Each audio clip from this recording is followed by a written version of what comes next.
আপনারাই বিচার করেন তাদেরকে কি করা উচিত। গাইজ, এতদিন পরে একটা সত্য কথা আপনাকে মাঝে শেয়ার করতে আইলাম। এই যে তহিদ আফ্রিদি, তার পরিবার, মানে তারা আমার সাথে আমার পরিবারের লগে মানে কি যে করছে আপনাকে কল্পনার ধারণার বাইরে। হ্যাঁ, তো এতদিন ডরে ভয়ে এগুলা কথা শেয়ার করতে পারি নাই, কইতে পারি নাই।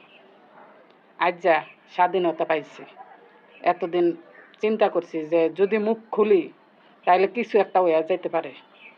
আর এখন যেহেতু বাপ্পুর দুইটার একটাও নাই, তার মানে মন খুললা আপনাদের লগে আমার কষ্টের কথাগুলা শেয়ার করতে পারবো। সেটা হইলো গিয়া দেখেন, এই যে তহিদ আফ্রিদি, তার পরিবার কত মানুষের সাথে কত অন্যায় অপরাধ করছে, যেটা কল্পনার বাইরে, আমরা কল্পনাও করতে পারি না এত পরিমাণ অন্যায় অপরাধ করছে। এবং আমি আমার পরিবারের সাথে তারা যা করলো, মানে এই বিষয়টা আপনারা শুনে আপনারাই বিচার করেন তাদেরকে কি করা উচিত।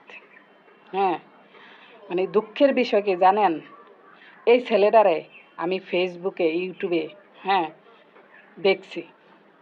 বাস্তবে এই ছেলেটারে আমি চিনি না, জানি না, ই করি না। ওই আমার পরিবারের লগে কিচ্ছুই করে নাই, আমার লগে কিচ্ছুই করে নাই।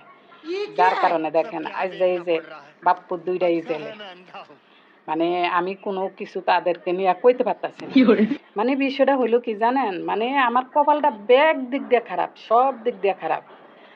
মানে আমার কপাল যদি ভালোই তো দেখেন, সে যদি আমার লগে কিছু করতো, আমার পরিবার লগে কিছু করতো, এটা আমি আজ যা মনটা খুললা ভিডিও করে আপনাদের লগে শেয়ার করতে পারতাম, আমিও ট্রেনিংয়ে থাকতে পারতাম। এখন তারা ট্রেনিংয়ে আছে। আর ও মানে দেখছেন লিপস্টিক দিতে আমি ভুলে গেছি ইমোশনের ঠেলায়, একমাত্র ইমোশনের ঠেলায় যে আমি লিপস্টিকটা দিতে ভুলে গেছি। একটু লিপস্টিকটা দেই।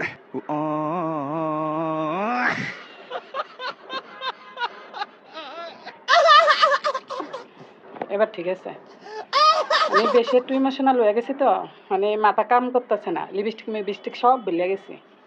তো দেখেন মানে কপাল খারাপ হইলে আর কি যেটা হয়, যেটা কইতে লাইছি। তো শেষমেশে একটাই কথা কইতে চাই, আমি চিনি নাই, আমার লগে কিচ্ছু করে নাই, যার কারণে আমি কইতে পারতাছি না। ব্যাকের উদ্দেশ্যে একটা কথা কই, ক্ষমতা চিরস্থায়ী না, ক্ষমতা চিরস্থায়ী না। ক্ষমতার অপব্যবহার কইরা কেউ কখনো মানুষের সাথে অন্যায় জুলুম অবিচার কইরেন না, তার পরিণতি খারাপ ছাড়া ভালো কিছু হয় না। আল্লাহ ছাড় দেন কিন্তু ছাইড়া দেন না, যখন আল্লাহ ধরবেন ধরার মতো কইরা ধরবেন। অতএব সাবধান, কেউ কখনো ক্ষমতার অপব্যবহার কইরেন না, আপনাদের কাছে বিনীত অনুরোধ।